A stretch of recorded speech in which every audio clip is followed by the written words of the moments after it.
Isang matinding sagupaan ang nakatakdang maganap sa ilalim ng Kumong Gulanon 24 sa darating na February 28, 2026 sa Bohol Cultural Center, Tagbilaran City. Isa sa pinaka-inaabangang laban ng gabi.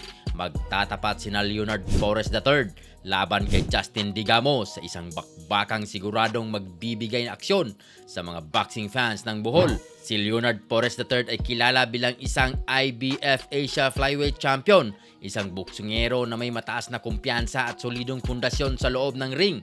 Bilang isang kampiyon sa regional level, dala niya ang reputasyon at pressure sa pagiging title holder. Sa kabilang panig, si Justin Digamo ay isang determinadong mandirigma na handang sumubok sa mas mataas na antas. Ang laban na ito ay isang malaking oportunidad para sa kanya upang patunayan na kaya niyang makipagsabayan sa isang may hawak na titulo. Si Torres ay kilala sa kanyang bilis, kombinasyon at ring control.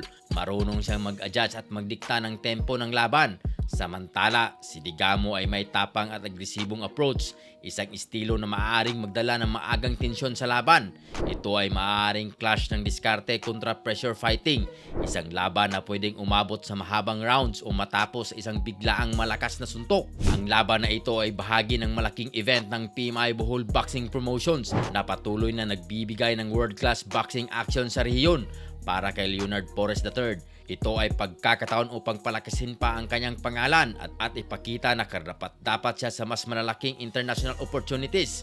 Para kay Justin Digamo, ito naman ay pagkakataon upang gumawa ng ingay at posibleng magdala ng upset sa gabi ng Kumong Gulanon 24. Sa February 28, 2026, asahan ang isang gabi ng walang atrasan sa Tagbilaran City. Sa laban ni Leonard Torres III at Justin Digamo, siguradong may magtatagumpay at may pangarap na magpapatuloy. Isang laban, isang gabi, isang pagkakataon. Abangan natin ang Kumong Gulanon 24.